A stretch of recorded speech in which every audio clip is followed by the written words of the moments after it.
देखिए, मेरी जो 3 या 4 प्राथमिकताएं हैं उसमें यह है, सबसे पहले शिक्षकों की भर्तियां करना और शिक्षार्थियों की संख्या में इजाफा करना, ये प्रथम प्राथमिकता रहेगी। दूसरी प्राथमिकता रहेगी कि नेक का एक्रीडिटेशन अतिशीघ्र हो।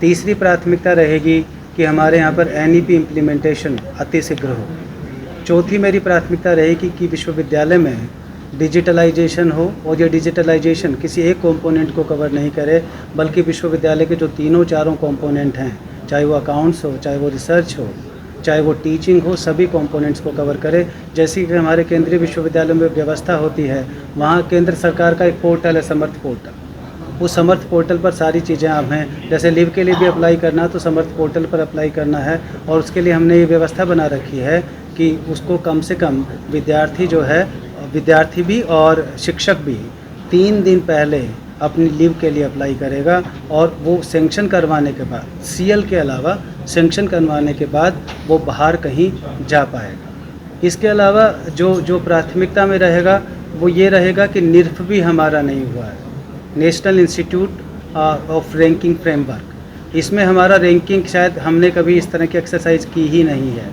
प्रयास ये रहेगा कि उसमें भी हम पार्टिसिपेट करें।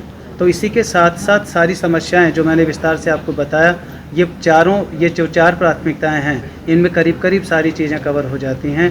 ये मेरा प्रयास रहेगा, और मैं प्रयास करूंगा कि इस साल में के अंत तक नहीं तो अगले साल के प्रारंभ में इन सारी समस्याओं के एक सॉल्यूशन करने की दिशा में मैं तब तक अग्रसर हो पाऊंगा। ये मेरी आशा है, और आप सब लोगों का सहयोग समय समय पर मिलता रहेगा।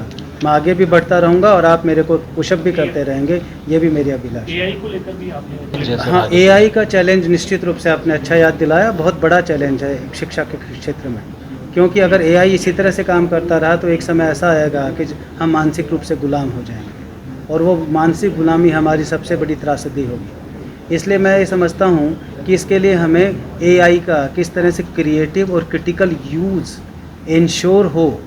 इंश्योर किया जाए, उसके संबंध में प्रयास होंगे, क्योंकि ये एक वेव है जिसको रोका नहीं जा सकता है।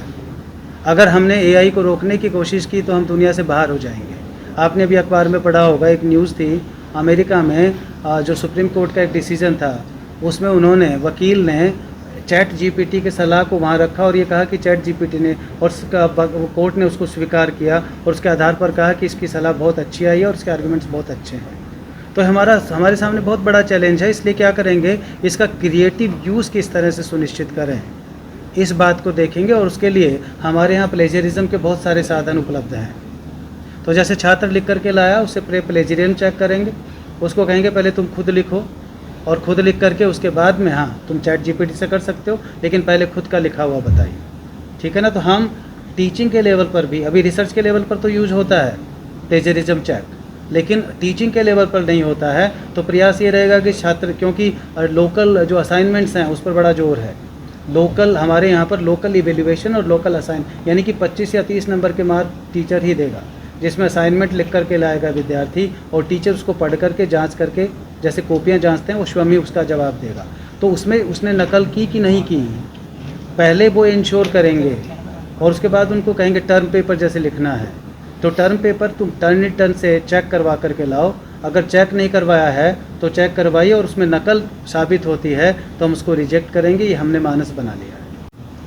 देखिए, मैं ये कहना चाहता हूँ, भारतीय ज्ञान परंपरा आज की आवश्यकता बन गई है, महती आवश्यकता, और आज की नहीं, ये बरसों से ही आवश्यकता थी।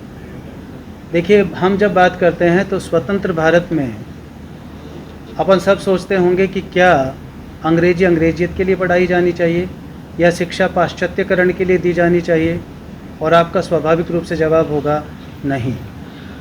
मैं ये नहीं कहता कि पाश्चात्यकरण बंद कर दिया जाना चाहिए, इसके मैं बिल्कुल फेवर में नहीं हूँ, लेकिन पहले विद्यार्थी स्वयं को जाने और उसके बाद में दूसरों को जाने।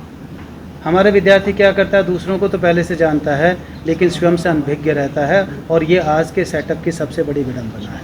इसलिए IKS को प्रारंभ करना, क्योंकि देखिए उससे क्या, छात्र में खुद में गौरव का भाव जागृत होता है। कल हमारे संकाय की बैठक हुई तो हमारे एक संकाय सदस्य ने कहा कि वो संभव नहीं है, वो एक विषय के लिए थी नाम, लेकिन मैंने उनके विषयों के 2-3 नाम उनको बताए तो वो कन्विंस हुई, और मैंने कहा ये समुद्र है IKS, आप ये मत जानिए, और IKS के बाद चैट GPT में IKS के बारे में जितना नॉलेज है, जितना स्पेक्ट्रम है, जितना समुद्र वो है, कहीं जाने की ज़रूरत ही नहीं है। मैं बताऊंगा, अगर आपने निरुक्त की बात करी है, निरुक्त हैं जिसके जो हमारी वैदिक वोकैबुलरी कह सकते हैं,